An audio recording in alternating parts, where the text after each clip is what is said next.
You know the feeling, right? You're waiting for your coffee, you're sitting on the couch, heck, you've just woken up. And almost like it has a mind of its own, your hand grabs your phone, your thumb unlocks it, and you just start scrolling.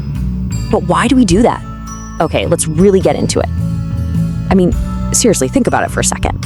How many times have you kind of woken up from this scrolling haze and you can't even remember why you picked up your phone? You weren't looking for anything specific, you were just scrolling. And look, if you've ever felt a little guilty about that, like it's some kind of personal failing, here's the most important thing you need to hear. It is absolutely not your fault. This habit isn't a bug, it's a feature that has been very, very carefully designed. So to really understand why this happens, we have to start by looking inside our own heads. We gotta talk about the chemistry, the wiring in our brain that's driving all this. Okay, so let's meet the main character in this story, dopamine. You've probably heard it called the pleasure chemical, but a much better way to think about it is as the motivation molecule. It's the little voice in your head that says, hey, go get that thing, it might be good. It is the engine of desire.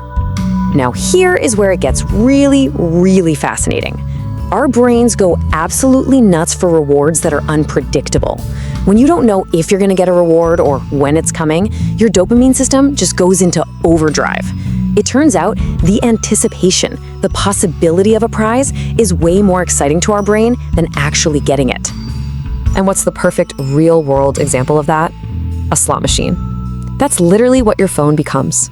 Every single time you refresh your feed, you're pulling the lever. Will the next thing you see be boring? Or will it be a hilarious meme, a message from someone you like, or an incredible video? You just never know. And that uncertainty is what keeps you pulling that lever again and again. So this whole process creates this really powerful habit loop. It all starts with a cue, a notification buzzes, or maybe you just feel bored for a second. That kicks off a craving for that little dopamine hit. So what do? You take action, you open the app, and you scroll. And finally, you get that unpredictable reward, maybe.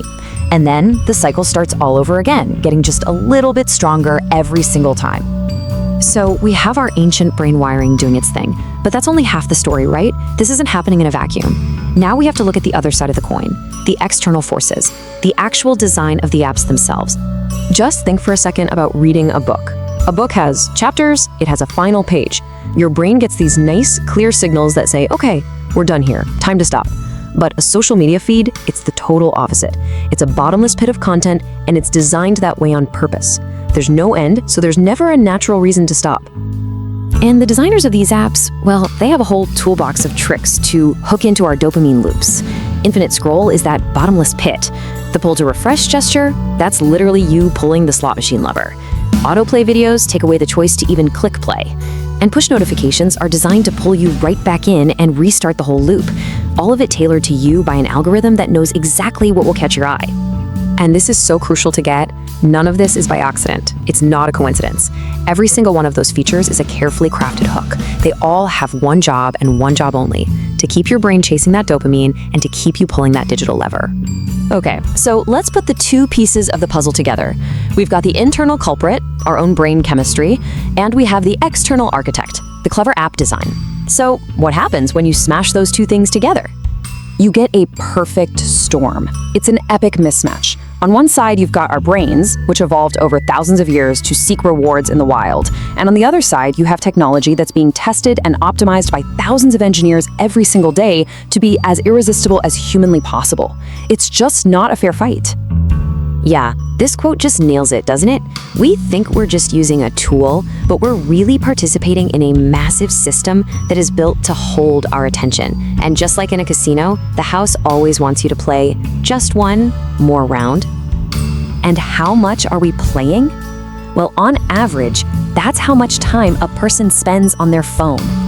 Every single day. Over 3 hours. I mean, wow. But when you understand the design and the chemistry behind it, a number like that, well, it starts to make a scary amount of sense. Now, I know this can all sound pretty bleak, like we're just puppets, but it's really not, because just understanding these tricks, just seeing the slot machine for what it is, that is an incredibly powerful first step. It shifts you from just being a passive user to being an informed one, and that awareness gives you power. So the next time you feel that unconscious urge to pick up your phone and your thumb starts that endless scroll, you'll know exactly what's going on. You'll see the game being played, both on your screen and inside your head. The only question left is, now that you know the rules, how are you gonna play?